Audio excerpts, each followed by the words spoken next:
Tennessee, North Carolina State in Charlotte announced yesterday.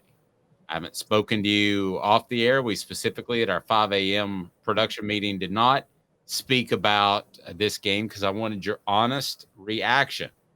So Tennessee, NC State, that will be in Charlotte, the Duke's Mayo Classic. That will replace the Vols' previously scheduled game against Oklahoma. Thoughts? This was roughly put together, so I know people are upset about it, but I don't think Tennessee have much choice. Oklahoma's joining the SEC in 2024 now. They had to cancel that series. I mean, college football, like games like this, they're scheduled 4 years out. So there weren't many options to really pick from if you wanted a more high-profile opponent. I think Tennessee should be happy about it, honestly. NC State's had an interesting run the past few years with Dave Doran. They've kind of been – they're not like a powerhouse, but they've been on the surface, and they've been giving Clemson a bit of a push if you've been paying attention to them the past few years. So I don't think it's a bad matchup for them, given where the program is right now.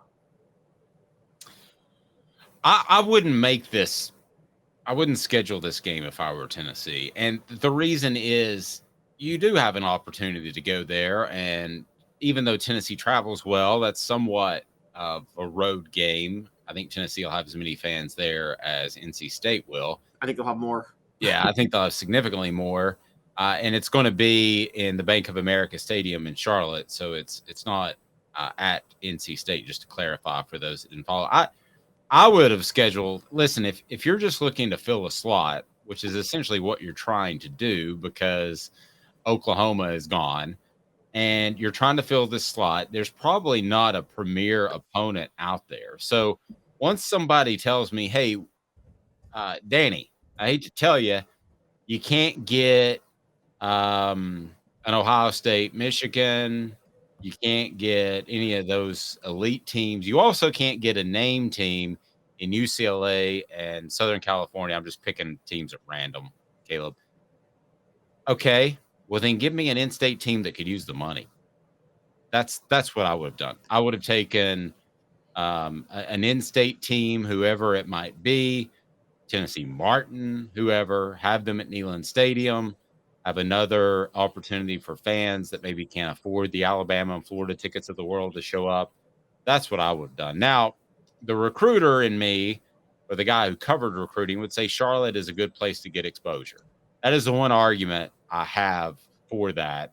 But other than that, it just didn't make a lot of sense to me. Why not have a home game against a lesser opponent in-state so you keep the money in-state? That's what I would have done. I'd take it a step further. Unless you're at the Chick-fil-A Kickoff Classic, which sells massive TV rights and has things like that, I don't know where you are, David. I feel like financially it doesn't make sense for Tennessee to do these neutral site games instead of a home and home. And I think they're going to make more. Like let's say you played 2 neutral site games in 2024 and 2025, or you played NC State at home in 2024 and NC State on the road in 2025. I think you would make more from that one home game than you would from the 2 neutral site games combined, because you only get half the revenue. You have to split the revenue with the other school. That's right. And then you also have to pay the promoter, whoever puts on this game. So the only way you make your money back is if it's a nationally televised game where you sell TV rights for a ton of money that the school split. Otherwise, I don't get this home and home. No, here's where I'm holding neutral site games. It's a pretty short list. It's Atlanta because of recruiting. It's Miami because of recruiting. It's Dallas because of recruiting. And you could probably make a pretty strong argument. They did this at one point up in the DC, Baltimore area, because I think that Tennessee could do better in that regard. They don't have a great history there. I just think there are guys with a lot of non-allegiances to schools because the schools around them aren't great. And I think the football is underrated. That's not just because I covered it. I saw it up close. Now, Charlotte would be on that next tier, but not high enough to just go ahead and have Joe Milton or Nico Iamaleava put together a fantastic half and feel more comfortable in an offense. I mean, this is a game that Tennessee could potentially lose. I don't know why you would put that on the schedule. But we are going to be talking about a season in which you could probably lose 3 games and still make the college football playoff. So things have completely changed and been turned on their ear in the past couple of years. So maybe that's what Danny White's thinking too. It doesn't do a lot for me. No, I'm with you on that. The only thing I would push back on is with something like UT Martin or something like that is I think they probably already have an FCS foe scheduled for 2024, and I think you can only do one a year. So I think you'd have to do MTSU or Memphis. But again, Memphis is another dangerous school that, like, do you really want to play them in Knoxville? And I mean, you shouldn't lose to them, but it's one of those. They're not the Memphis that Tennessee used to beat up on in the 90s and the 2000s, outside of that 1 year at 96. Well, can you use this for leverage for basketball?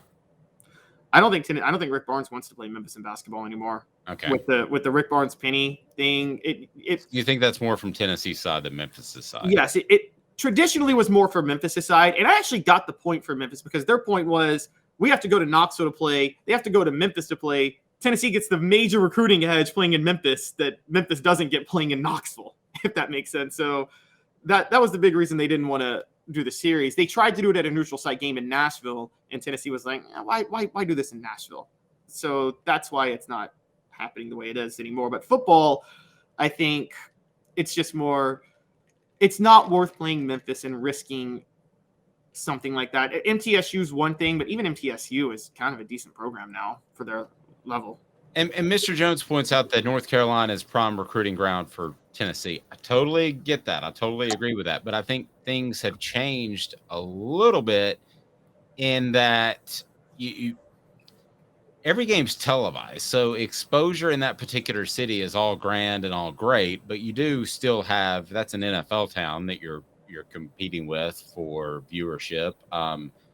And with readership in the paper or however they log on nowadays. So you're still competing with that. And is that a better recruiting day beating NC State by 10, 30-20 than it is rolling up 54 points on a lesser opponent at home and showing the excitement of Neyland Stadium? If you could make it happen, I'd take the latter. And the payout's better for the latter. Let's call it what it is. And I mean, we know Danny White's got this. Because the whole point, I was reading about this yesterday, this is going to go towards their, what was it? The $500 million fundraising goal. You play a home game. That's going to get you to your $500 million goal a lot faster than a neutral site game is, unless you're doing one of those major promo games that sells either recruiting, but also that sells massive TV rights. The Chick-fil-A Kickoff Classic. That's why Alabama does it every year. You know, Alabama could make a lot more money just playing a home game against Western Carolina that week. But what do you think they make now per home game?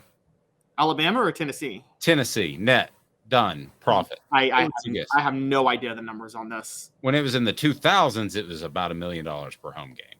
That doesn't include TV rights or anything. No, that's okay. I don't know. Because when Bristol Motor Speedway came and said he could promise each school $20 million, he didn't realize he had to have the TV rights.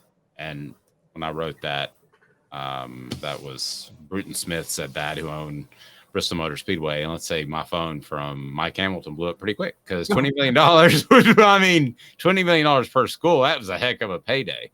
Yeah. I would think they make, with inflation and everything and the higher prices, I mean, I'm talking about numbers that are 15 years old, Caleb. I would think they probably make 5, 7, 8 million per home game. I think so, particularly with the parking and everything. Network. Yeah. And the thing that you probably understand that a lot of people don't, they think all TV rights now, that is true with the NFL, but with colleges, ticket sales still matter a lot. Like people going through the turnstiles, that matters way more than it does in the NFL. And they need that. I tell you, I was talking to somebody who had great insight into this, and I agree completely.